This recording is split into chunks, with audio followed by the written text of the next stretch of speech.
Welcome to Real People, Real Life, where everyday conversations lead to extraordinary insights.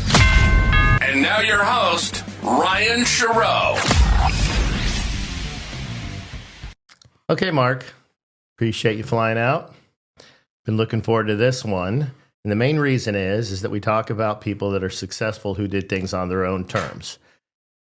Out of everybody in my own life, you've done everything on your own terms. Where did it start? Well, I mean, you want me to tell you how I did it or how you should do it? How you did it, because it's different from everybody.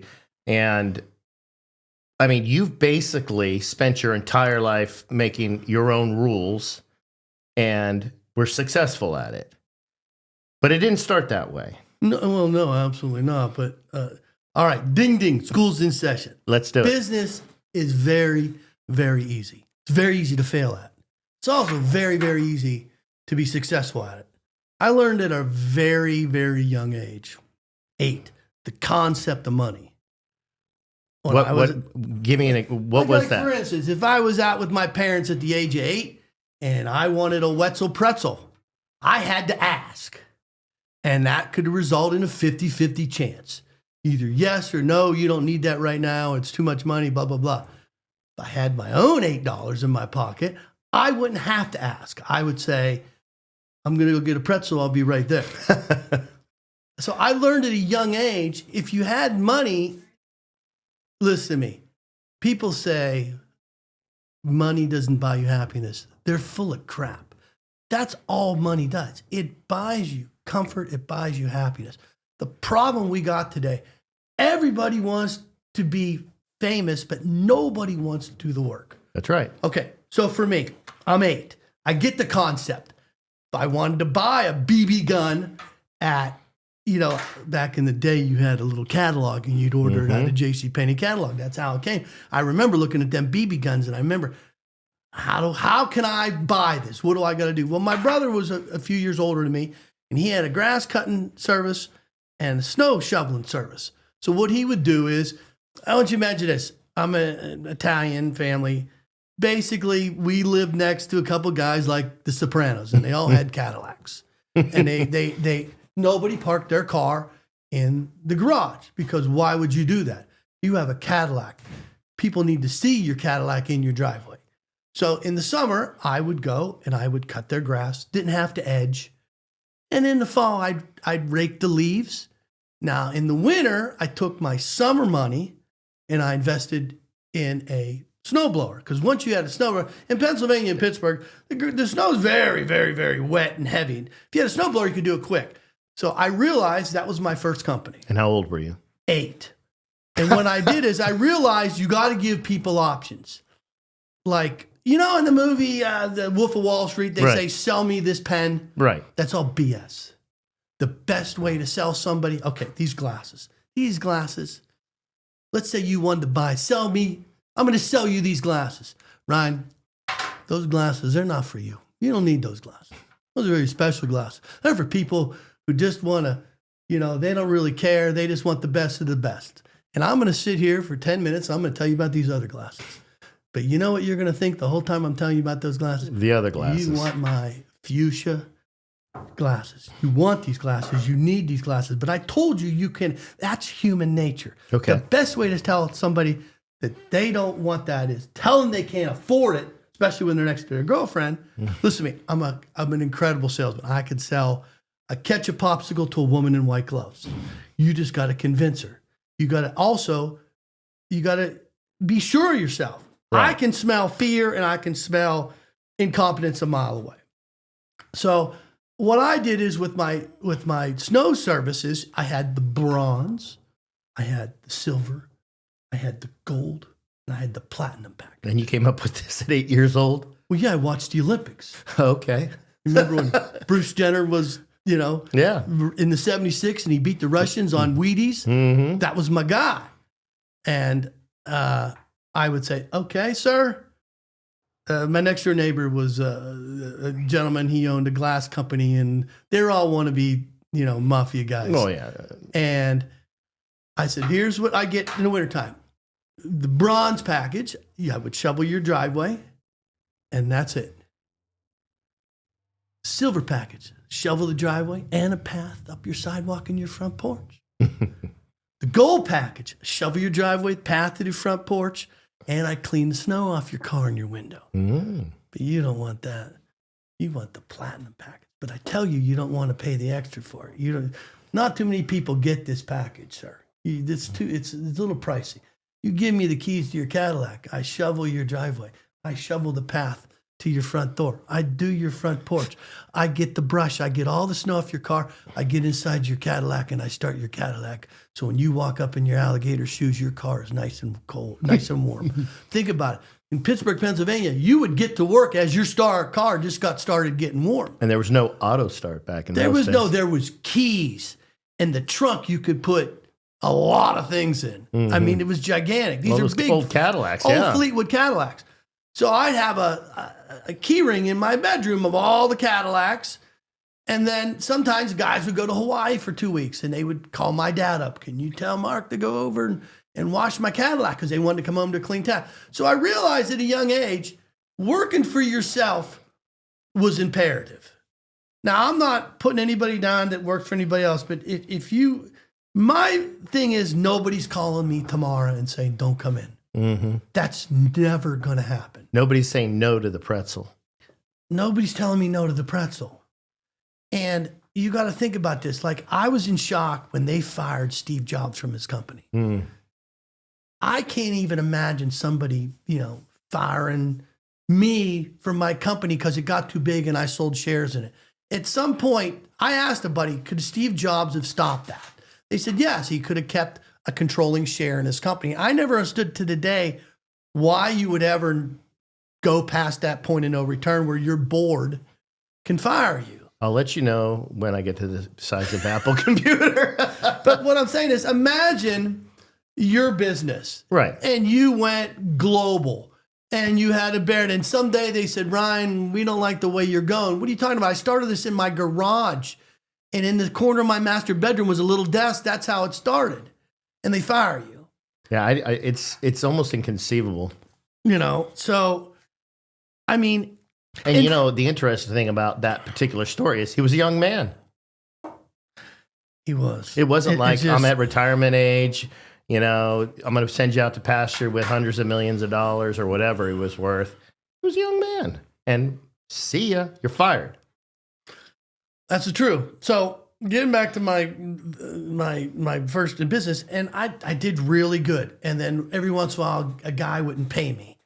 And then I'd tell the head guy, hey, if you see Tony, can you tell him to pay him? Well, he'd go and get all the other guys and he would bust their huevos, so he would pay me, and and they all took care of me. If I ever need anything, I got it. And a lot of these guys own businesses, so like one guy owned a movie theater, so I was on a date. I could take a girl to the theater and get in for free. So I learned it's not what you know in this world, it's who you know. My dad taught me that at a young age, and I mean, for me, it's start your own company. It's so easy to do. Go to your community, wherever that is, and say, okay, what does my community need? What does my community not have a lot in? And do that. Listen, I'll give you a free one. Yard signs. It's your anniversary, right? Pick up the phone.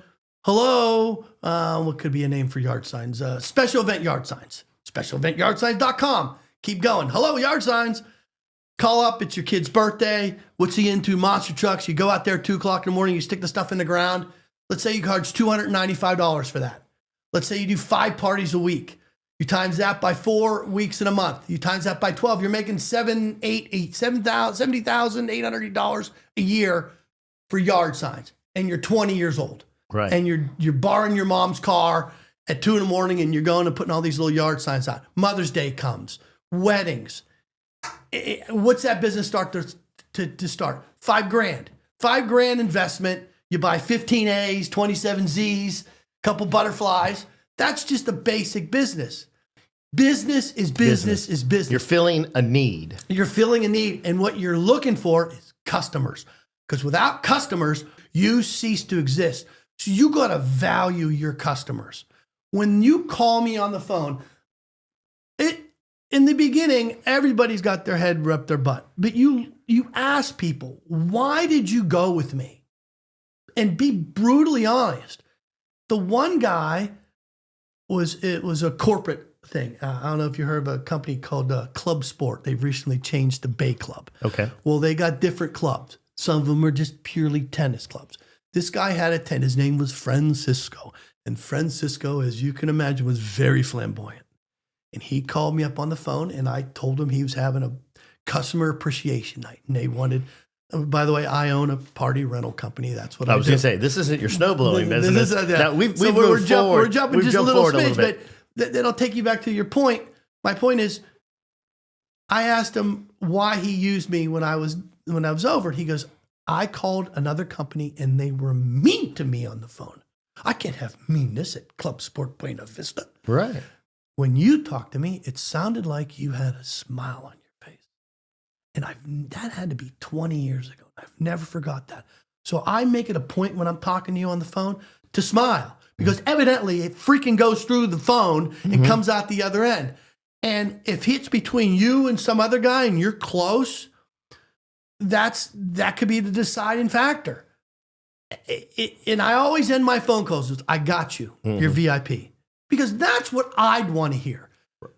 Recently, I called up other businesses I had a friend with me, Marco, you know him. I do. We called other party rental companies. For starters, a lot of people, not putting this down, do not have a grasp of the English language. And when you do that, you get frustrated, or they didn't have a website, or they weren't knowledgeable. When I get you on the phone, I go, tell me about your party. How many kids? What's your demographics?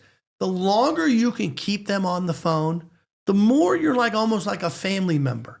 Ask about them. And then when you do an event for somebody, remember the dog's name.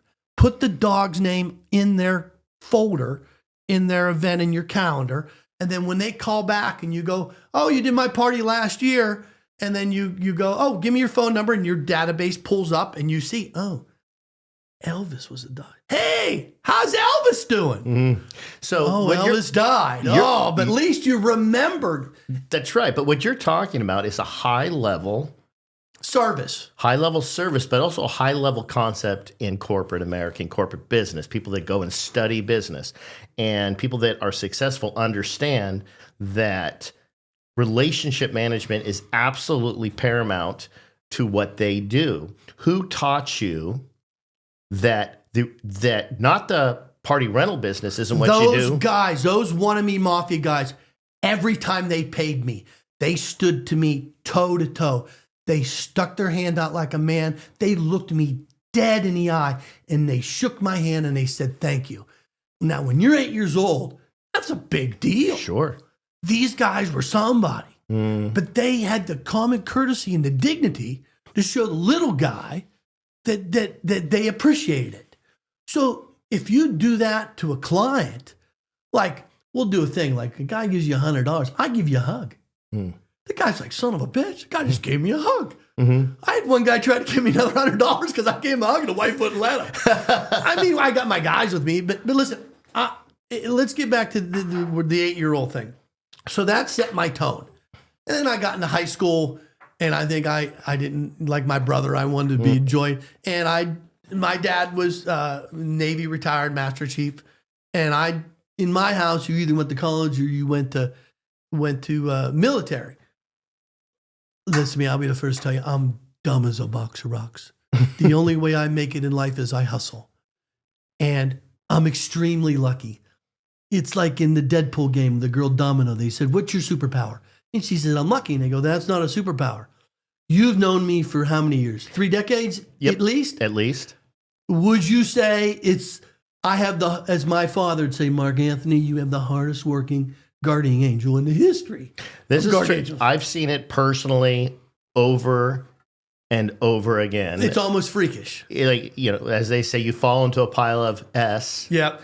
And you come out with 10 diamond rings on your fingers. My dad said I could fall in the number 2 latrine, which is the officer's poopy place, and come up smelling like a rose every single time. I just happen to get myself in situations that are unbelievable. Do you think it's luck, or do you think it's It doesn't faze me anymore because it happens so much. It's almost weird when it doesn't happen. Like I went to the Porsche dealership for customer appreciation night and I joined the raffle. Guess who won the Porsche for the weekend?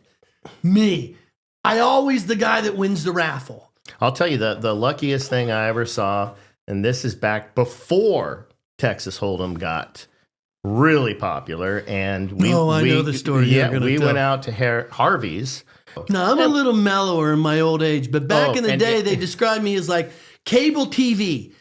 You never know what you're going to get, what channel I was on. And some lady says I had like diarrhea of the mouth, but I know what you're going to say. But the interesting thing about you, Mark, when I first met you, and right now you're on level 5 compared to what you were when I met you, which was a level 10. And if there was anything higher, if we'd had a higher skill, you'd be at the top. People who meet you either hated you back then or they loved me to death. They couldn't get enough of me. There was no like. There was no middle. There was no, I know The jury's Mark. still out on this guy. Yeah, there's none of that. It was like, I hate this guy or I absolutely love him. But you got to tell this luck story playing poker. It was the most insane thing I had ever seen. I remember. So we were playing, I believe it was 7 cards. No, this was actually Hold'em. This is what the Hold'em guy, and there's this guy just did not like you at the table. Everybody else liked him, but I would be honest. Sir, fold your cards. Don't call this bet. You're going to lose. And he called the bet, and I go, full house. He had 2 pair. I told you to fold. And he was getting very angry, and this went on for a long time. And the last hand, I said, okay, here's what we're going to do. Winner stays, loser leaves the table, because he was starting to piss me off. Right, because at this point the whole table was you endeared the whole table. They all loved me. We were all having fun, and this guy was just a stick in the mud and a big time poor loser and a terrible poker player at that. And so you offered him winner stays, loser goes, and you're going to play the hand blind. He looked. I played it blind. It got all done, and he flipped over a full house. And he said, what do you have? And I said, I got a pair of 9s. And before I could finish my sentence, he said, oh, I got it. He was dancing around, and I looked at the dealer. He didn't let me finish, because if you call a hand, that has to be the hand. And I said, can I finish? He didn't let me before he interrupted me. A pair of 9s, a pair of red 9s, and a pair of black 9s. That's 4 9s. Here's $1 for valet. And I threw the dollar and I landed in front of him. And he had to leave. Everybody's like, you got to go. That was the deal. And as God is my witness, you did not look at your hold cards until it was completely done. And he bet you max every time. And you sat there as calm as cucumber, looked at the pair of 9s, and you knew you had a pair of 9s because they were the community cards. And you flipped one at a time. You go, well, I got a red 9, and you flip the other black 9. Oh, and another 9. And I just sat there dumbfounded. It's kind of my superpower. Now, do you remember what happened after we left that table and went to the big giant wheel? Well, I was scared that the guy was going to jump us in the parking lot. Well, he had to leave. Pissed. So we finish up, and you know the big giant wheel at the casino where there's like a 10, a 5, yes, and the I remember. Joker. Yeah. And I was holding court, as you might say, back in the day. Yeah. And I said, all right, everybody, I'm going to teach you all about the secret of life. The secret of life is not whether you win and lose. Money's like Doritos. As soon as they need more, they'll make more. As soon as you realize money is paper, you can have all the money you want. I said, this is what life about. And I put my 20 down on the Joker, which there's 1 on the thing or 2. And they spin the wheel. You know that sucker spins forever. And you're like, for the love of God, will you stop? And I go, listen to me. There's only the first time for everything. Like, let's say you meet a girl. You go on a couple dates, and you're at that point where you're going to kiss for the first time. And it's 0.5 seconds away before you kiss her. If you could bottle that sensation, that split second just before the first time, that's what's life about. It's not when you roll the dice and you need a 7. It's when those dice are in the air. That split half a second is the secret to life. And I go up like this, and I point, and the leather strap hangs on the tongue before the Joker, and I go like this right now. And it slapped into the Joker, and the place went crazy. Bananas. Bananas. I've seen this over and over again. Do you think that your positive energy actually, I believe in myself. Because that's if an you understatement. don't, for the love of God, if you don't believe in yourself, who's gonna? Right. Toot your own horn.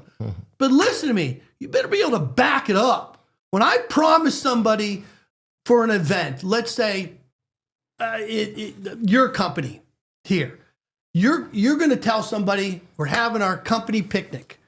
You're going to tell your secretary, I need some entertainment for the kids. Okay, what's your girl's name? Karina. Okay, you call Karina. Karina's going to call me. And she's my senior operations manager. Okay, that's what her thing. But her job is to plan the party. Sure. It's not her money. Whose money is it? My money. You don't want to be embarrassed. It's not her money. So why should she care what she spends? Now, what I'm going to do is I'm going to tell her, here's the deal. I guarantee you the day of your party, I'm a United States Marine. I'm not going to leave you hanging on the battlefield. The last thing you want is the day of your party and people are late. Your boss isn't going to call me. Your boss is going to look at you and go, Karina, I gave you one job. You're embarrassing me. Well, I went with this company because they were $200 cheaper. And you show them all your trucks in your building in your life. And you're like, what are you doing? You saved $200, but we got nothing. You know, so let her know that you're going to take care of her. And your job is Monday morning, not for your boss to say, can you come down to my office and talk to you? Your job is here to come into your office and go, listen to me, Starbucks is on me today. You made me look really good on Saturday. Because I'm not delusional in my world. I have people that make me look really good. My wife, for the love of God, coming up on 39 years, gets up way early in the morning, writes all my contracts, gets me my oatmeal, gets me whatever I need. Without her, there's no me. She makes me look good. I got employees that work for me that are phenomenal. Why? Mainly because I take really good care of them pay-wise. And when they need something, I give it to them. I had an incident this year where I broke my leg. If you wanted to sabotage my business in the worst way possible, you would break my leg 2 days before the end of May. It was horrifically bad because now if I lose those contracts, those first couple weeks of all those grad parties schools, I lose them for next year. And my employees stepped up and saved me. That's why I took them to Germany for vacation to show my appreciation. A kid who'd never been on a plane before goes international. Let's just say he had a little bit of a problem because they wanted to know why a white older gentleman was buying a 24-year-old Mexican kid a plane ticket. And he had to go get his passport like 3 weeks before he flew. His last name was Lopez. All you hear over the speakers every 20 minutes is human trafficking. When we got to Berlin, we need to see your papers. And let's just say we had a contest in Europe. Do we see more Mexicans or do we see more Teslas? After the 20th Tesla, I told Roberto, I says, you're going to need a Kincier to pull this off. So it's all about, like I said, I'm not delusional. I make it look real easy. I tell everybody all the time, don't be me. It's easy to be Mark. Be better than me. You want to impress me? Don't impress me on a Saturday. Impress me on a Tuesday when we've been going for 2 weeks and we haven't had a break. That's when you impress me. But business is some simple rules. Neat, clean, on time. Answer your phone. It is so frustrating. Your phone. In today's society, I had to call Comcast. My cable box died, and my wife was missing her 90-day fiance, the after show, because she paused it to go make something in the kitchen. When she came back and unpaused it, it went to live. So I had to get a new cable box. I brought it home. It didn't work. I could have got a hold of Elvis quicker than getting the Comcast people on the phone. My wife Googled it. They say when you get the robot on the phone, tell it you want to cancel your subscription. Next thing you know, I'm in with the people. They shoot the signal over. My cable box works. But business, it's just find something in your community that that works for you, and just go with it. Like I wear the rollie on one hand to let them know that I mean business, and I wear the Apple on the other hand for business. You got to have confidence with yourself. If you don't understand what confidence is, maybe the military, the Marine Corps put it in. I fear nothing that walks the face of this earth but two things. And those are personal to me. Don't be scared of anything. You're not going to succeed without failures. When you know me long enough, I got some things that I call Markisms. Sure. And I'm going to write them all down one day and give them to my kids, because someday daddy's not going to be around, and you can refer to this list for anything in your life. Okay, for instance, when's the last thing something disastrous happened in your life? Oh. Give me a for instance, and I'll give you a Markism that would give you guidance. My sister-in-law just had a stroke at a young age, and we're dealing with that right now, and it's tragic, and my wife is dealing with significant emotional stress, and it's difficult. All right. My Markism is don't ever celebrate the day until the end. That's life. A lot of people like to dance in the end zone when they graduate high school. I got the world by the short hairs. Mm-hmm. You're not even in the beginning of his in on somebody's butt who's got it figured out. Mm-hmm. You gotta value every day. I say every day. Every day I wake up in the morning and I brush my teeth. And someday that's going to be the last day you brush your teeth. You're not going to know it. Mm-hmm. Every day I look in that mirror and I go, today is a great day to die. Mm-hmm. And I walk away from the mirror and I take 2 steps and I turn back and I point myself in the mirror and I say, the day ain't over yet. Right. You know, people don't take life.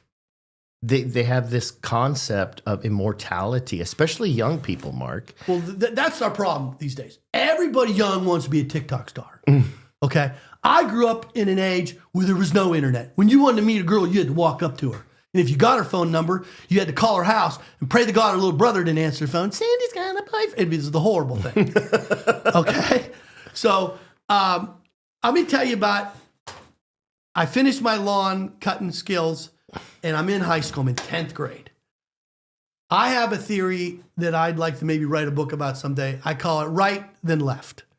Let's say you see, can I say shithead? Mm-hmm. Let's say you see one of these guys they're just an idiot. Okay? Let's say he's done some crime. He's been in jail. I bet you could go back in time and figure out when he went left instead of right. Was it the time he did his first drugs? Was it the time he stole a hubcap? At some point, he had the opportunity to do like I did, join the United States Marine Corps. Or I could have went left, and I could have did something where I'm illegal and stuff like that. Well, you were a wild child. I was a very wild child, and the Marine Corps took that and allowed me, instead of having a floodlight, to make that energy a spotlight. Well, I had the opportunity to meet the old man. You met the old man. The old man was one of the greatest human beings to walk the face of this earth. Yeah, he absolutely was amazing. I spent a day with him. It's the only time I spent with him. Remember, submarines, Korea, World War II, back when they were diesel, he was the GPS. Now, you're asking me, how can a person be a GPS? Before you had one of these iPhones that tell you where you were on the face of the earth, this watch has a satellite hookup that tells you where you are on the face of the earth. You want to talk about 1954? How did you know? You surfaced and you got a sextant and you shot the stars. That's what my dad did. He could tell you where you were at in the planet. And later in life, he got on a nuclear-powered submarine and he said, well, how do you know where you are? We have satellites. Okay, what happens if that breaks? We have a backup, sir. What happens if that breaks? Well, that one has never broke. And he pulled out his section. You guys know how to use this. Let's say nobody knows old school ways. So my father, I used to have a saying, you got on a streetcar in 1939, he never got off. And even he told me one day that I had the hardest working guardian angel in the history of guardian angels. Well, he also told me that you were such a wild child, they were worried about you. Were you going to go left or were you going to go right? At what point... Was it the Marine Corps? Here's where it started. I was in 10th grade. And in my high school, you had 11th and 12th grade, you could do a technical school. If you were a girl or a guy, you could do the beautician school. You could do the wood shop. You could do welding. I mean, they taught you commercial wood shop. I wanted to do, because I was always dumb as a box of rocks. I can't spell to this day. I'm really good at math because math equals money in my brain. I was never going to go to college. I couldn't spell SAT, let alone take the test. Okay? So what I did is I said, well, why don't I take all that energy and try to focus on something? And I said, I was good with my hands. Sure. My dad at a young age, Mark Anthony, come on, we're going to change the tire. And the tire's not flat. Well, when it gets flat, you'll know how to do it. And we sat in the garage in the shade. My mom came out with iced tea, and I learned how the bumper jack. Because now you got to watch it because it'll hit you in the plums if it goes like this on the way down. And I took off the thing. Now you take the lug nuts and you put them upside down in the hubcap.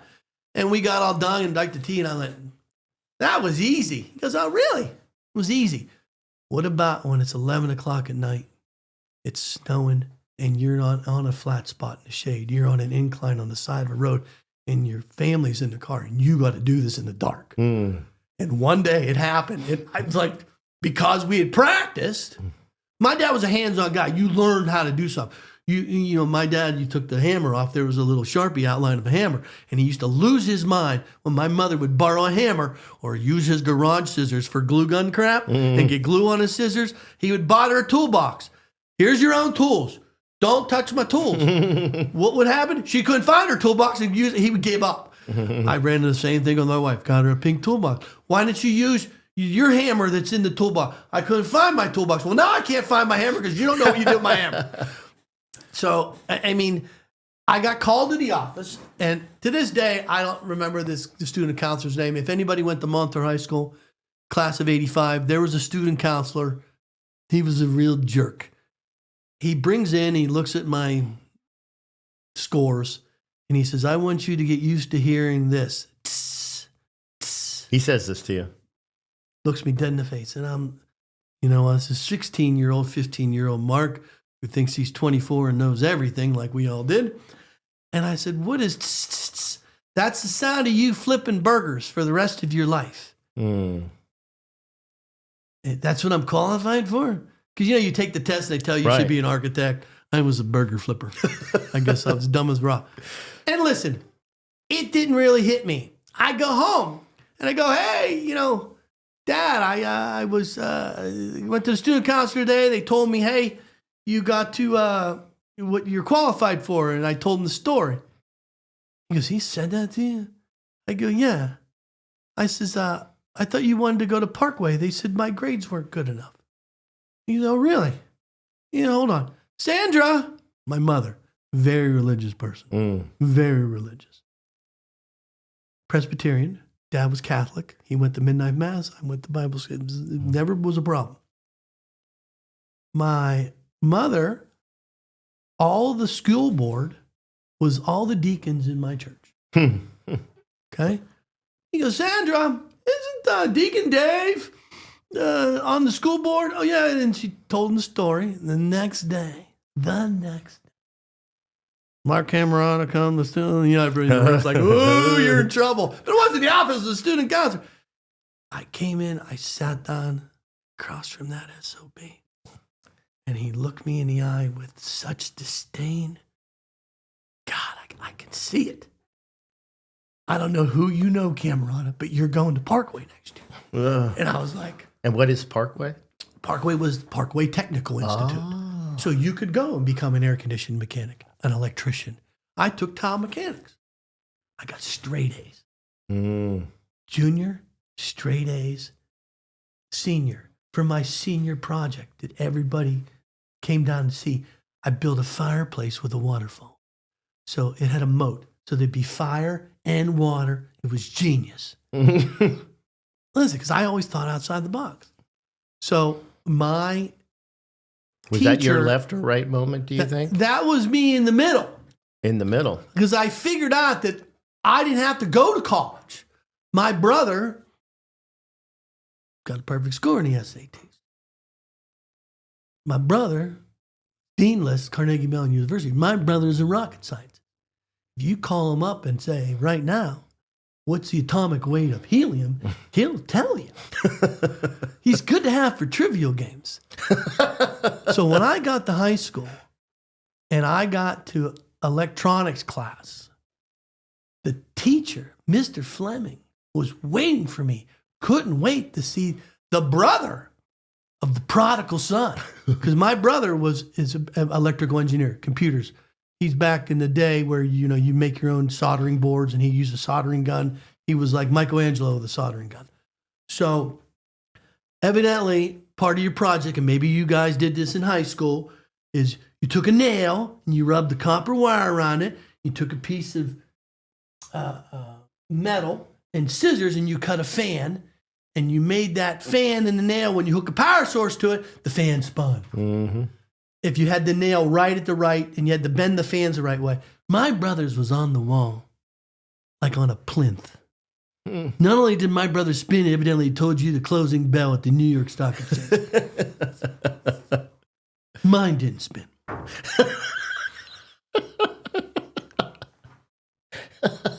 Mine didn't spin. It was like I stole Christmas, because this guy was waiting.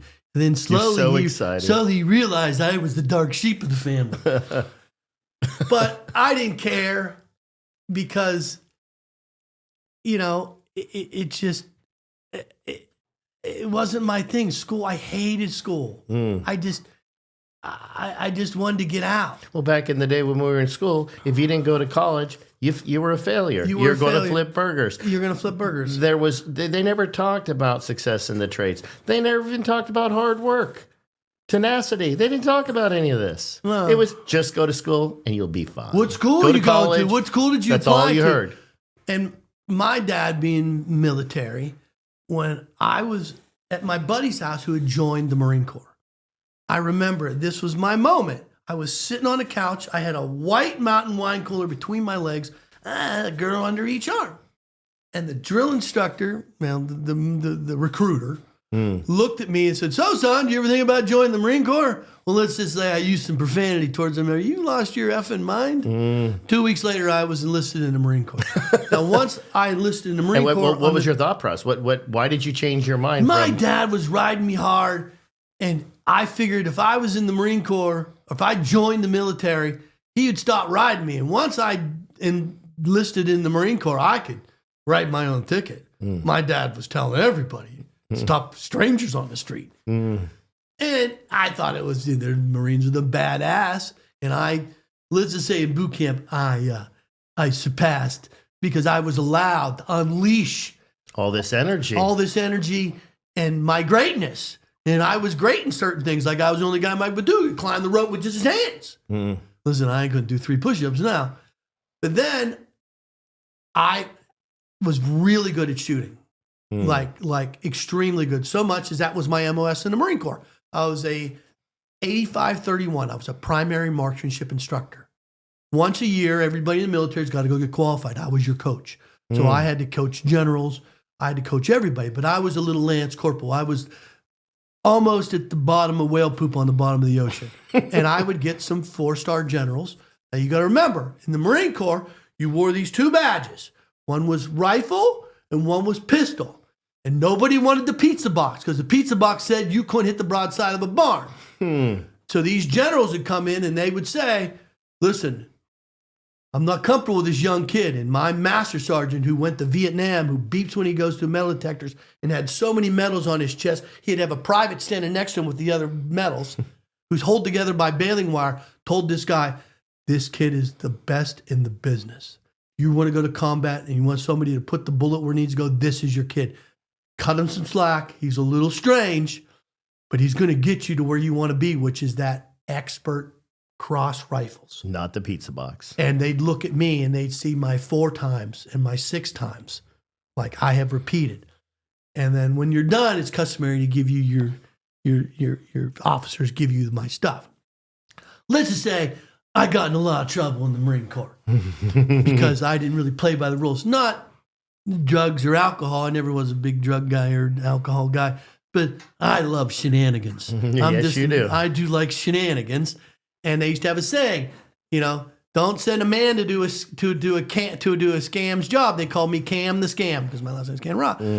And I would get into trouble, and I might have to go to the brig, but then I would go and maybe visit one of my generals that he hasn't had he always had a pizza box. You got to remember, when you're the general and your lieutenant's busting your huevos because you can't shoot, it's not good. Right. You want to have the top tier. And because of that, I looked at him and he'd go to give me his bars. And I'd say, sir, you keep that. Someday, this Lance Corporal might need a favor. I may never ask for this favor, but if I do, hopefully you show me the same respect, sir, that I showed you this week, making sure you got your... Let's say sometimes I had to fudge the numbers. The 2 went to a 3 real easy. Sir, you got your expert. Wink, wink, nudge. Now you owe me. Now I get you court-martial. If you correct me, that's one thing, but you ain't correcting me. So when I got in trouble from a captain, I figured who's a major. If I got in trouble with a major, I said, well, who's the light Colonel Bird that I know? And like my father said when I was young, he would set more trash out on the curb. And his neighbors would go, Eugene, they're not going to take that. And my dad said, they're going to take it. I take care of the trash. And I go, he said, it's not what you know, it's who you know. I go, who do I know, Dad? You know me. Sure as shit, they would show up, extra trash. And my dad would come out there on a hot day, give them beer. At Christmas time, he'd give them cold duck. They used to call Dago Red. And they would take good care of them. And I got out of I did my 4 years in the Marine Corps, had a ball, went around the world several times, never went to the brig, but it was always good. Got out and I just said, I'm going to start a tile contracting business. Right. From the technical school, you had learned Tile mechanics. And I went to work for a company and then I started Monster Tile and Marble. Now, I remember the story, and I want to interject here. You went to work for a tile company. Here's the deal. And before you start any business, if you're going to start your own business, if you're going to buy a pizza parlor, go to work for a pizza parlor. Correct. But you told me that after a period of time, not a very long period of time, the owner of the company pulled you aside and said, Mark, you're the best damn tile setter I've ever seen. Your work is so perfect. I got to fire you. You're too slow. Go start your own business. I did. And now you're going to remember, this is the .com days where people had money to burn. And I was doing all these... In Silicon Valley, too. Silicon Valley. I was doing tile jobs for the CEO of Oracle. MC Hammer. I mean, all rapper. I would do these showers that you could, the San Francisco 49ers could shower in. And I was very technical. I had laser beams. So I remember doing this party where this floor where these big 18 by 18 slabs of marble had to go in around the spiral staircase. So I had to meet from this huge 30-foot big room. There's a hole in the center. I had to meet around the other side within 32nd of an inch. And I did it all with lasers. So I was very technical, but I was slow. But some people like to pay for slow because you would tell them up front, listen to me. I'm the most expensive and I'm the slowest. And I do the best. But when I was done, you could take a nickel and you could slide it across the floor and you wouldn't hear it go ting, ting, ting because nobody caught a big toe because I just took my time. It's my OCD. That I have OCD. Everything, usually it's a touch thing, but everything has to be in its place. That's just for me. I did the tile company for a while, and then the planes hit the building. 9/11 happened. Yeah. Economy stuck. And I thought to myself, what's a good business that's recession-proof? There's very few. People are creatures of nature. Everybody's greedy. Everybody thinks they're taller than they are, richer than they are. But there's one thing in common. People will not skimp on their kids or their children. I didn't want to be a dog. Their kids are their pets. Because people will buy a diamond dog collar. My daughter is like the dog groomer for the Kardashians in Newport Beach. She does purple hair, crazy hair. She goes to these seminars to learn how to do this stuff, and she makes a good living. She's trying to start her own business, and she's got my entrepreneurial spirit. I also have a son who's more like my wife. My daughter, I would go to combat with a dull butter knife over my son. My son is very nice. My son would give you the shirt off his back. He's like an iceberg. You see a lot of, you only see this, but there's a lot going on underneath. And he was a cook in the Navy on a nuclear-powered submarine. Now he's going to culinary school up in Washington, and he's learning every aspect about it, like from how to take a whole cow and cut it up into steaks and desserts and chefing and all kind of stuff. So, and the military's helping with that. The best thing I ever did was join the military at 17. Sounds like it. When I broke my leg, the VA came to my house and they put a lift chair in my house for $6,000 for free. The surgery I had for 6 hours where they put cadaver bone and my knee, I beep when I go through metal detectors. I can show you pictures. It's very graphic. It looked like I got bit by a shark because I have a tibial plateau fracture, which means my knee went that way. Hey. And it was bad. But listen, my luck ran out. My guardian angel finally, I guess, took a day off. But they say everything's for a reason. I think my wife says it allowed me to let go more. I'm a very micromanager like you are. Like, I'm a firm believer. If I'm going to show you how to do something, you're going to watch me do it. You got a better way, let's see your way. But 9 times out of 10, my way is going to be better. But sometimes I don't like the way you do it, and I just do it. When I pay people to stand there and watch me do it. It allowed me to let go. Like cords got to be rolled up a certain way. If you walked into my office is a shrine of all the times I've been around the world. Your whole life is. There's little things in there. And if you moved one of them, I would know. Because everything has to have its own place. And when 9/11 hit, nobody wanted to remodel anymore. And I said, well, I had money put away and I had a little FU money. And I went to work for this bounce house company, California Fun Gyms. And I was one of their drivers. Lisa was helping me when she was pregnant with Chelsea. What that'll teach you, that's why I was telling you, if you're going to start a business, go to work for that company. You're going to learn their vendors. You're going to figure out what they're doing right. You're going to figure out what they're doing wrong. If you want to know anything about a company, ask the mailman. Mailman knows everything. Ask the little kid that works in the stockroom. He knows who's having affairs with in the upper management. They know everything. That's why before you can own the garage, you have to sweep the floors. Everybody wants to be the next TikTok star. Yeah, okay, let's say you're the next TikTok star. When you're 50, are you going to be a TikTok star? Nobody's going to care about you when you're 50. That's a pipe dream. Figure out what you can do for a business that's in your community. Like I was saying about that yard sign thing. Sure. That's a great business. Start that. You know, I'll give you some more stuff. When you get somebody on the phone and you have a business, most people love to hear themselves talk. Love to hear. When you got one like that, keep them. Well, that's why I got you on the interview. Keep them on the line. They love to hear themselves talk. Because I'll have people to go, what else can I ask you? They'll say that on the phone. And I go, well, there's no stupid question. Because those people are batshit crazy. And if you edge them on and coddle them, hey, this guy's not cutting me off, then you got the job. Value your customers. You need to, like the Marine Corps says, adapt, improvise, overcome. I got to be a Republican sometimes. I got to be a Democrat sometimes. I got to be a Jew sometimes. I got to be a Gentile sometimes. You got to never claim allegiance to anything. You're always middle of the road in the business. Because what you could say, never discuss politics or religion with friends or family, especially clients. That's true. Just be like, listen to me, I'm here for you. You know, just be honest. I don't discuss politics like that, but lean towards their direction if you know that. Like dabble your pinky toe in them, just a wink, nudge to get them off your back. You know, but that's what I think is you got to work for yourself. Well, what a lot of people today, Mark, they don't understand the underlying theme that you've been talking about.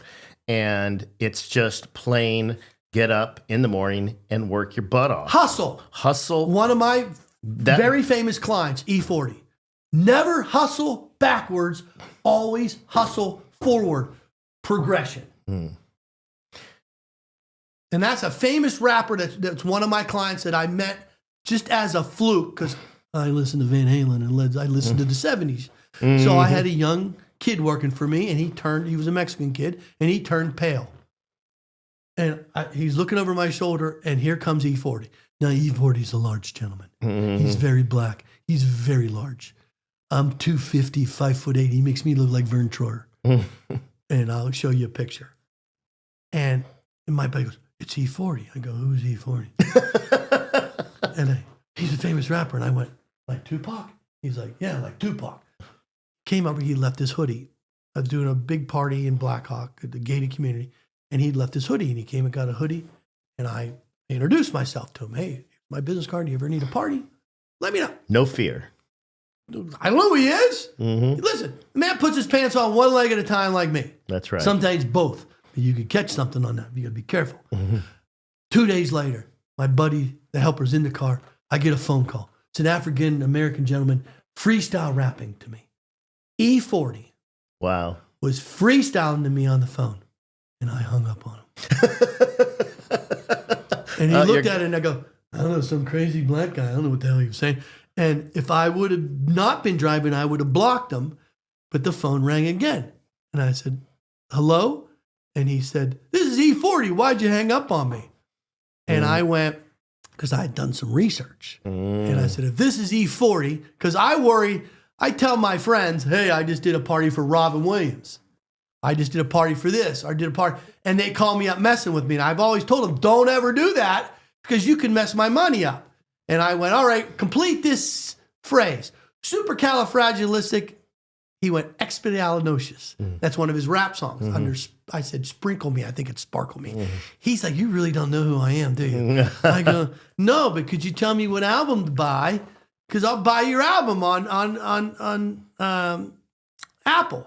And I did. I went and I bought Bamboo, rocking like bamboo. I can sell paper to the trees. Mark, stick to the party business. Party business. Yeah, you're not doing the rap thing too well. But I mean, you meet a lot of these people they're very powerful and celebrities, and you just treat everybody like a celebrity because they're your core. Well, if they don't call you again, you're out of business. And you always can get new customers, but there's nothing better when you have a repeat customer. Right. And let me interject for just a second. And they said, the best way to be the most important person in the room is make the person you're talking to the most important person in the room. That's why you got to keep them on the phone. Tell them about their dog. And sometimes you start spending a little bit extra money because some of these parties can get outrageous. Yeah. I mean, outrageous. I've heard. And once you crest, say, $1,200 on a 6-year-old party, what's another $200? Mm-hmm. So you tell them, ma'am, you're already at $1,200. She only turns 9 once. What's another $200? They just need an excuse. They need somebody to push them over the edge. Listen to me, these people aren't hurting for money. My clients, they got dumb money.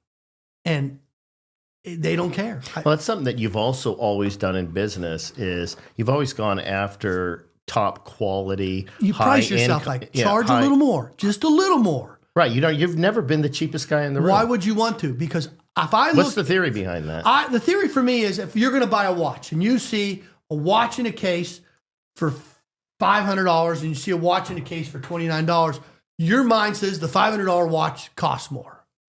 Okay. Now I got a $29 Timex Indigo that's one of the best keeping time watches in the world. These Rolexes don't tell very good time, to be honest with you. They're 0.2 seconds a month. I can leave that watch in a drawer for a year and come back, it's in a half a second. And that's a Timex. So let's take that analogy and get it a little different. So let's say you're going to go and do an event with somebody and I'm only $150 more. You got to make it a dollar amount where it makes them look cheap. Like, boy, you get what you pay for. Because I'm a firm believer in good stuff ain't cheap and cheap stuff ain't good. And you get what you pay for. But you got to back it up. That's right. You got to be able to sell that. You got to be able to sell that. So you tell them, here's what I'm going to do. I'm going to be there that day. You're not, out of the 10,000 things you got going on a major event, a wedding, a bar mitzvah, a bat mitzvah. I've done everything from death lesbian mixers to a dead kid party. No, people will celebrate the strangest things. With the dead kid party, you used to tell your kid when you ride your bicycle, look before you got in the street. Remember, his kid's name was Sean, and the kid ran it out, and the neighbor ran him over. Oh, boy. They had a memorial service. Kid loved Power Rangers. I set up a Power Ranger jumper on a golf course where the memorial service was. I had one of my employees, a girl, sit there all day and make sure nobody could go in that jump so the spirit of the child could jump. Now listen, I'm a parent. Whatever gets that guy down the road 15 minutes, it was sad. But like if you're a hairdresser and you only cut women's hair, you're losing 50% of your business. That's true. You're just thinking you're doing a birthday party. If you think you're doing a birthday party, you're just mistaken. You would be dumbfounded what people celebrate. It's Tuesday, Ryan. Well, It's Tuesday. Too many people in business assume what that person is willing to spend. They don't listen. They don't ask enough questions. They don't learn enough about the client. So you have the bronze, the silver, the gold, and the platinum package. And you can figure out really quick on the phone which one of those people they are. You got add-on sales. I'll show up with a bubble machine. $85. Let's say out of 100 rentals, I get 75% as an add-on sale. Okay? I do 850 parties a year. Do 850 times 85, what do you get? That's just because I opened my mouth. Mm-hmm. You see what I'm saying? Yeah, you didn't just take what they purchased over the phone. Hey, listen, we had a cancellation. I got this bubble machine. It's riding around. Here, let me show you. The kid sees the ball, shoots bubbles everywhere. It's the Tesla bubble machine, so it's a battery pack inside that charges overnight. So there's no cord. You can move it anywhere. And who doesn't like bubbles? Especially a mom after a couple glasses of wine. And they're already into the party, and the they're machine's already right into the there. party. You know what I'm saying? You know, it's just like my some of my Markisms that my dad used to say. You always can tell when somebody's not wearing a swimsuit when the tide goes up. That's true. Now listen, he was quoting Warren Buffett to an 8-year-old. Okay, but you think about it. There's a lot of people out there that are faking the funk.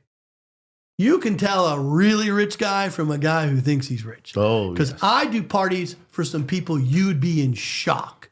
I mean, like multimillionaires and billionaires. And the difference between a guy who thinks they got money and a guy who's got money, a guy who's got long money is not afraid to help you roll up or help you carry something to your That's truck. right. They earned it. They earned it because they know how to work hard. Because he swept the floor. That's right. A Before guy he who bought the thinks garage. he's living in a multi-million-dollar house with no furniture in it, with a leased Porsche, he's sitting there. You're too good for him. You know what I'm saying? Mm-hmm. You know, did you offer me a glass of water? And I could drink? that is their sense of worth. The other guy helping you unload the truck, his sense of worth, he earned that. He does not have to prove anything to you. The CEO of Chevron was one of my best customers. He went to work in a bulletproof Hummer. And I used to bring my son when he was young because my son thought that was the greatest thing in the world. He had a bulletproof car. And he used to show him the car. And my son was like, "I'll take the glasses." You know, it was James Bond stuff. And he was the nicest. He called me on Thanksgiving Day. And he told his wife, "Mark will get me.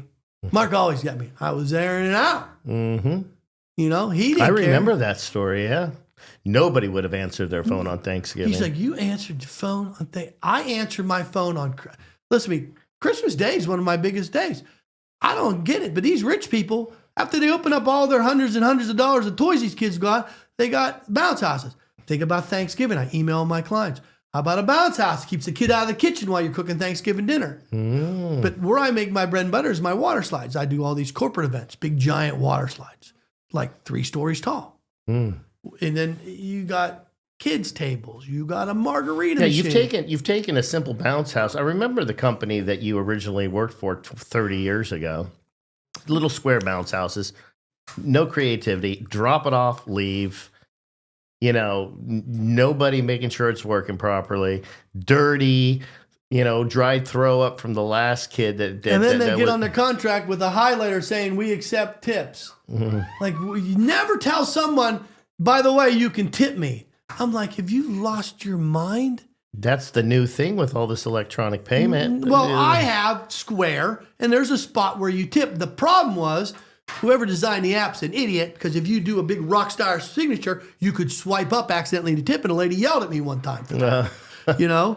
So, I mean, when you start your business, everybody goes too much. They hire too many people. They get too many people.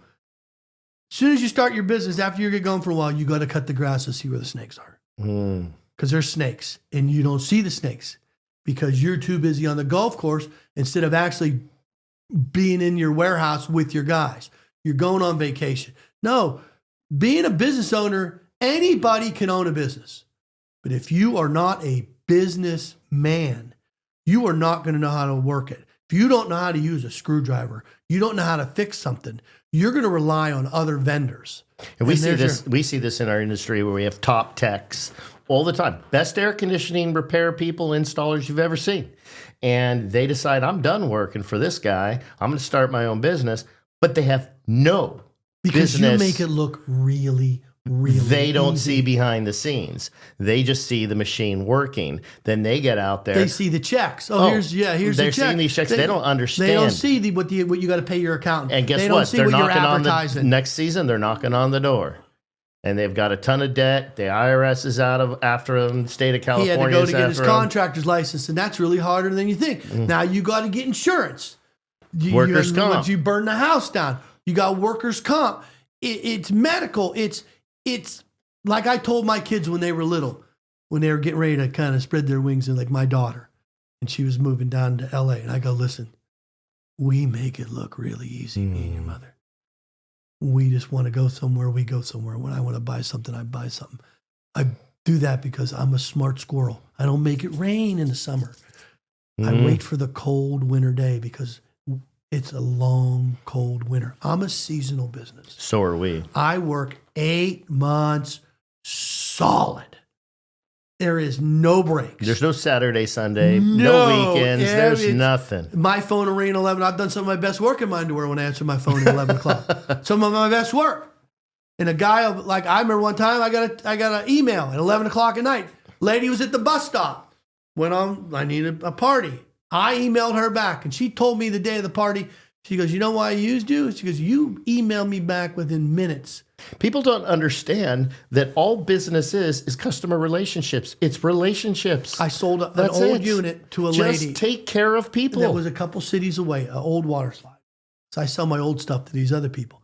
And when I was standing there, she was clueless. This thing was this was not in her wheelhouse. This was way above her pay grade, but she wanted a big girl. And she said, oh, look, my phone, I just got a booking. Okay, you got a booking because you have your website where you allowed to do that. Did you rent to a 12-year-old? Did you went to a 21-year-old birthday party where the parents are out of town, where the kids are going to jump off the roof and destroy stuff?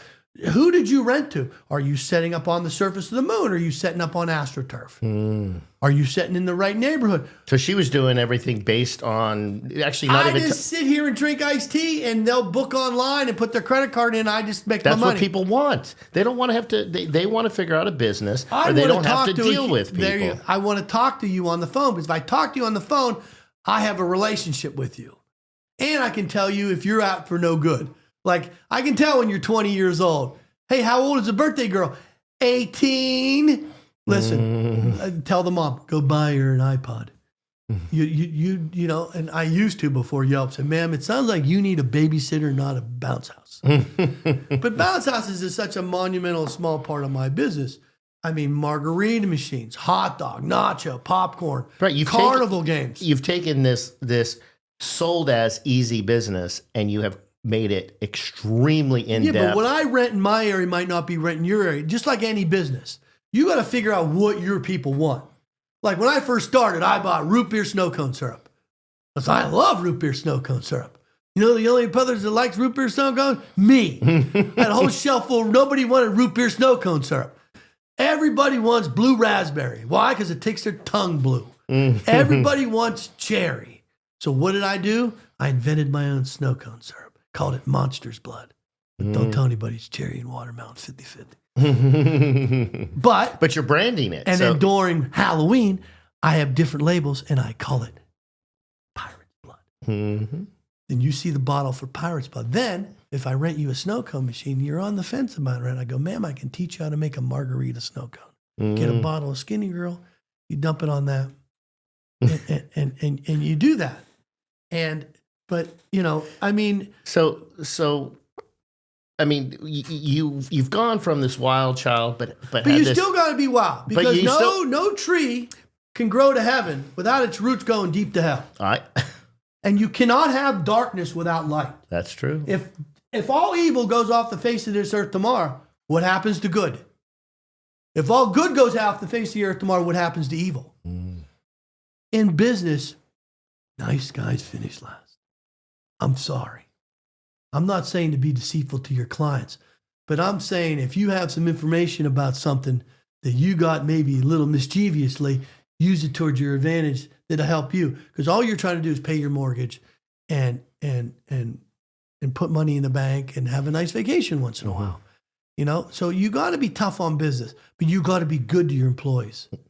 Take them to lunch, pick up the tab. Well, your employees, as in my business, It's your first line of defense. it's your first line of defense. Don't pee in the bushes. Don't pee in the bushes. Let me repeat that. Everybody in their mother has a Ring doorbell, a camera. Don't pee in the bushes. Yes, ma'am, can I use your bathroom? They tell you no. Then you go pee in the bushes. Ask to pee in the bushes. It's simple. It's simple. Answer your phone. Neat, clean. Be on time. If I promise you an 8-ounce Red Bull, make sure you get an 8-ounce Red Bull. Sorry, they only had the 6s. If you promise the world, you better deliver. Understood. You better deliver. Your old man is no longer with us. He isn't. But one of the things that I found extremely endearing, because he watched the process of Mark as a young child. He saw the beginning of my party, the very infantile stage before. But he also saw the maturation of Mark and becoming a man. He never worried about me. He always knew that I'd always land up on my feet, but he just never knew how. Well, in your house, you had a frame letter from your father. Yeah. I asked you to bring it. Did you bring it? I brought it. Would you do me the favor to read that? Because this kind of summarizes Mark. Okay, so let me tell you about this. I got this letter a long time ago, and I mounted it. Then there's another side to this letter, and it's folded, but this is the gist of it. And I only read this letter when it's really bad. When I broke my leg, I would have read it, but I couldn't reach it off the wall. But you got to remember, my dad was old school, where men were men. You know, hold the door for a girl, you know, stuff like that. So let's see if I can get through this. He goes, let's see. Okay. One thing I want you to keep in mind. Now, remember, I was really young. He said, oh, man, you're going to have to read it. I can't do it. I'll read it if you'd like. At this point in your life, you have a lot more going on for you than a lot of other guys your age.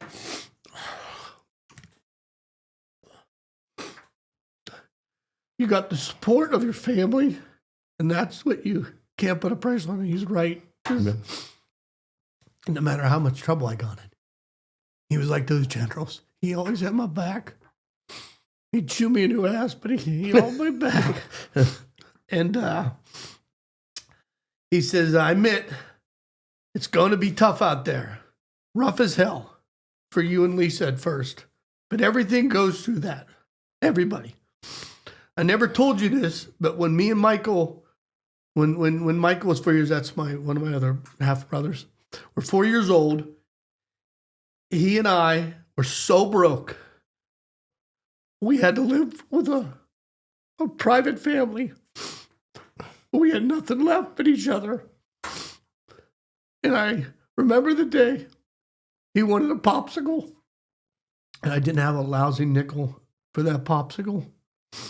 I really cried. I hugged him, and I even told him he didn't know why I was talking about that, but I told him, it'll be okay, Mike. We're just at the end of the rope. But instead of falling off, we're going to tie a knot on the end of it, and we're going to hang on. So when you're at the bottom of your rope, don't fall. Just tie that knot and hang on. Because from here on out, there's nowhere to go but up when you're at the bottom. And when you start business, the first 2 years, nobody knows you're alive. Nobody. Mm-mm. You don't exist. So if you don't go out and tell people you exist, you don't exist. Mm-hmm. Tell everybody. It's simple.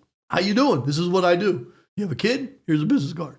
Or, hey, I have an oil change place. You have a car? Here's a car. Hey, I have a yard sign business. You have an event? Call me. Put 500 cards in your pocket every day you walk out the door. Hand out 27 of them.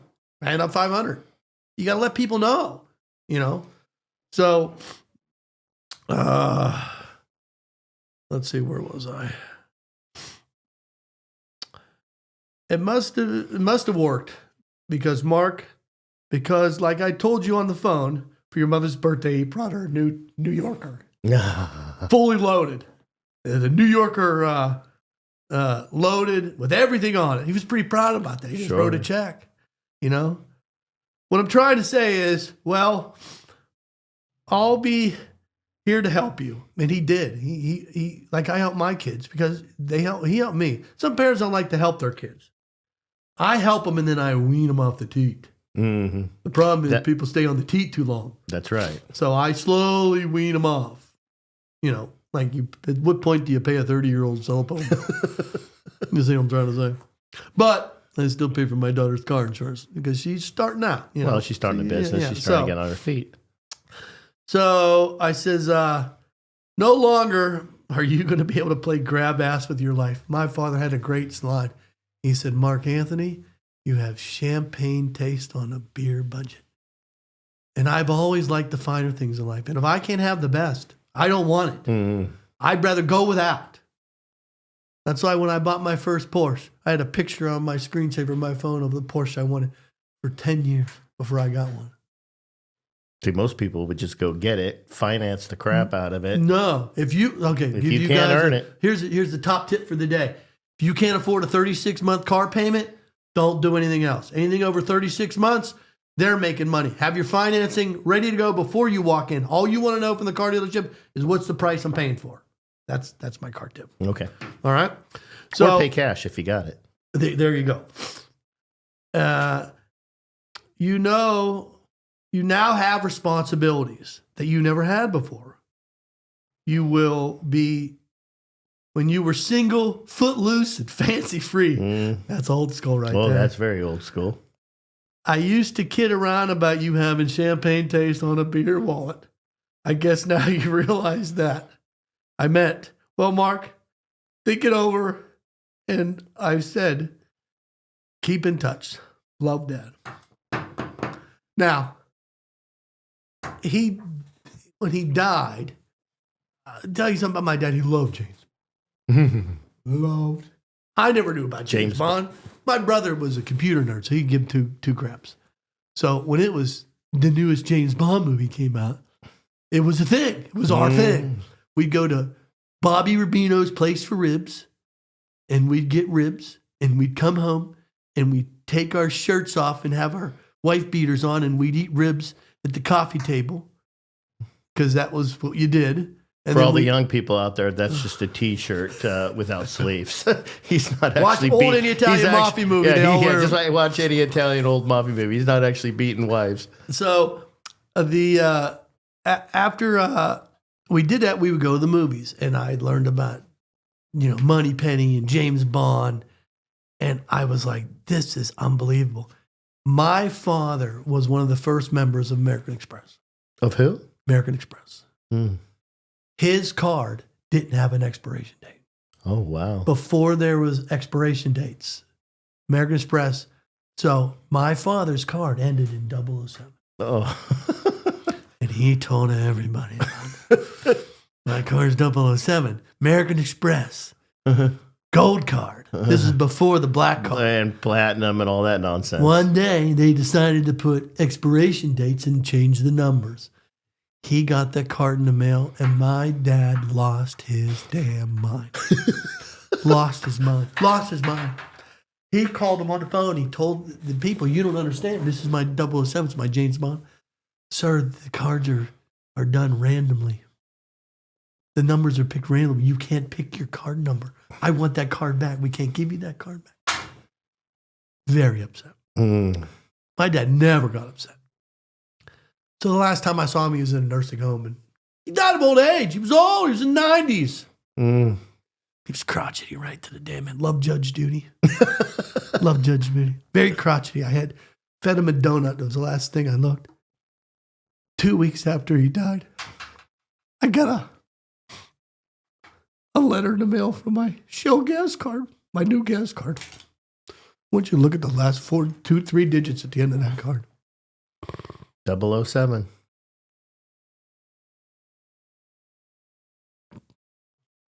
Two weeks after he died, that came in the mail. Now. Wow. That brings tears to my eyes. 2 weeks after he died. Right after he died. He told me before I left, he goes, when I get to the other side, I'll send you a sign. I was like, yeah, whatever. You're not going to die. You're going to live forever. I did not know that, Mark.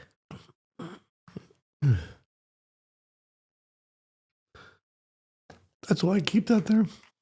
Unbelievable. But I try to live by his rules, and he was a straight shooter. Sure. You know. That's old school. He was tough. I mean, listen, I got the belt many times. I deserved it many times. You know what I'm saying? So, I mean, the world is basically a candy store. All you got to do is go trick or treat. It's there. There's people out there. There's somebody right now that's got a broken air conditioner that's dying to hand somebody some money to fix. That's right. You just got to connect with that person. They need to know we exist. They need to know you exist. Let people know you exist. Wear your company shirt all the time. When I see people in a store, I pull my wallet out. I give a business card to the little kid. And I give a business card to the parent. If you give the business card to the parent's going to hand it right to the little kid anyway. So give them two. And then you say, hey, I live locally. This is my name. This is what I do. You know, what are you into? Power Rangers, Ninja Turtles, you know. Got to engage. Got to engage. You know? Too many people are afraid to engage. Engage. Talk to somebody. Listen, if everything seems to be in control, you're just not going fast enough. You cannot burn out unless you're on fire. The problem is everybody is I'm having a personal day. I'm having a mental health day. I'm trying to imagine. Now, listen, I'm not putting anybody down that's got a mental problem. I don't understand it. You know, my kids have taught me certain things. You know, I'm old school guy with a woman, you know, but I understand there's people out there that have different lifestyles. And who am I to judge them? I used to, because I grew up in that time. Sure. But my children have showed me that, you know what do you care? Yeah. I don't want the government telling me how many sugar-free Red Bulls I could drink in a day. So I'd be a hypocrite if I could say that the government should tell you how you should be with or do with. Listen to me. You want to be gay, you want to be straight, you're going to have the same problems. You're going to yell at your spouse, whether it's a guy or a girl. They're going to have the same arguments. Humans are humans. Now, what I've done in my personal life, now I've been married. I took my wife to the prom. I've been married. I could kill several people and get out of jail quicker than longer than I've been married. I was married April 23rd, 1988. Now, you do the numbers on that. How many people you know have been married that long? Now, my wife is a unicorn. A unicorn. Yeah, that's definitely true. Okay? Without her, there's no me. She is the wind beneath my wings. When I told you there's two things on the face of the earth I'm scared of, it's her and losing her. Other than that, I fear nothing. But she helps with everything. You know, I took her to the prom. She was there when I had to unwrap Christmas presents one year because I didn't have a safety net. You know? And you bite off more than you can chew. And let's go into a limo and go night clubbing. Don't be a dumb squirrel. Winter's coming. It's a long, cold winter. Very long. Vacation when everybody else is working.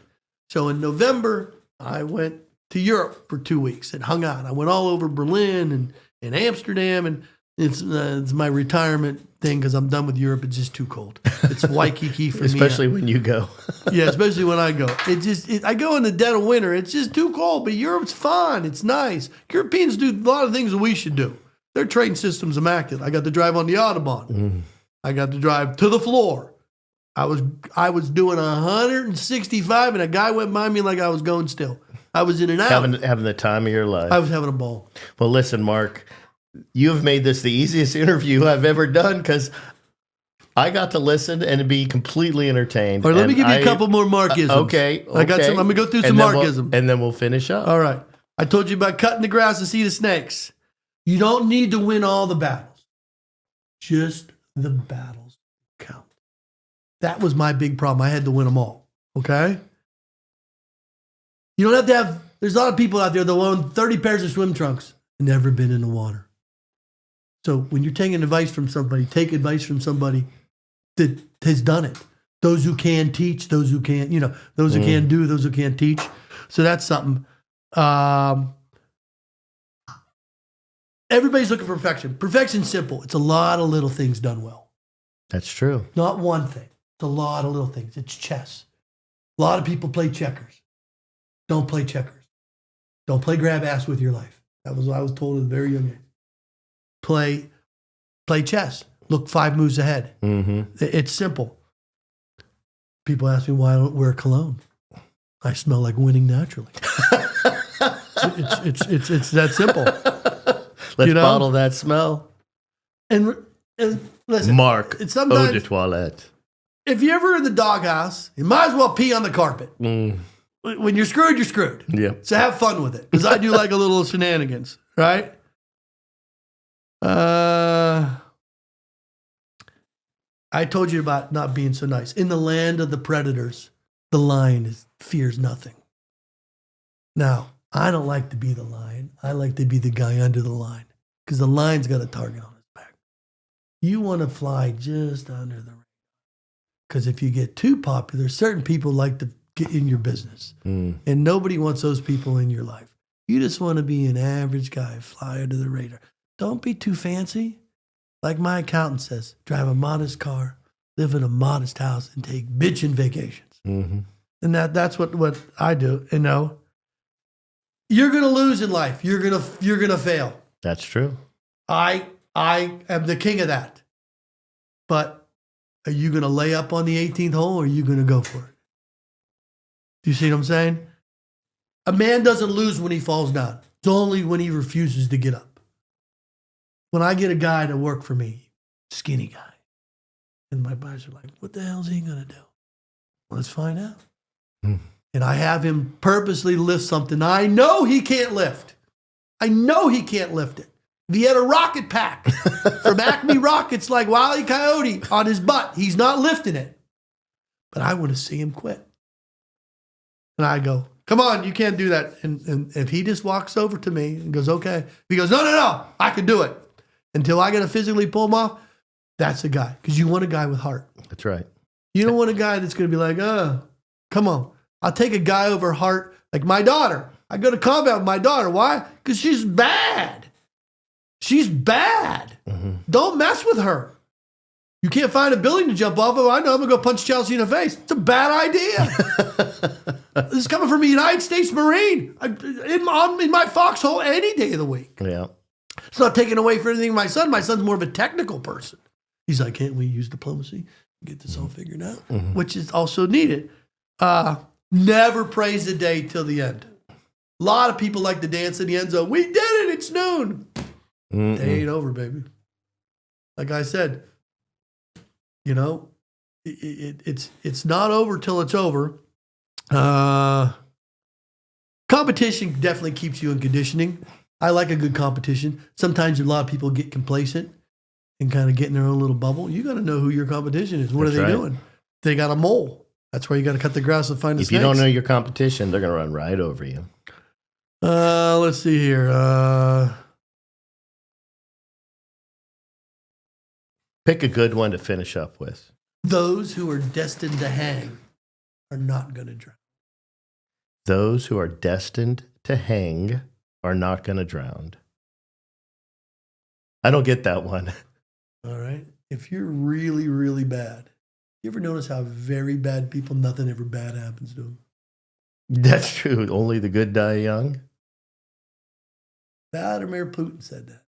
Mm-hmm. Those who are destined to hang, which they're going to hang his ass someday because he's, that's a bad guy. Last thing I want to do is be a United States Marine in Russia. There's a bounty on my head, whether I'm, retired, active, or not. But you want to have me back? I got other stories. Well, we definitely will have you back. Here's a teaser. Here's a teaser. Yes. I got into the hardest nightclub on planet Earth to get into in Germany, which Elon Musk was turned away from. And I didn't wait in line, and I got right in, and it's a phenomenal story. Well, listen, Mark, I know this is going to be a big podcast. I got tons of stories. Well, this is what we'll do next time. You know, if the audience absolutely loves this, which I'm confident they will, then we will go. I got more stories than Walt Disney. We'll go and just story tell for a couple hours. I can prove it all. I have pictures, and all my stories can be verified because I took pictures. I've been there for a lot of them, and they're absolutely unbelievable. And we'll leave them with this tease. Mark, thank you for flying out. I think that club is called the Bruckheim. It's in Berlin, but it's a great story.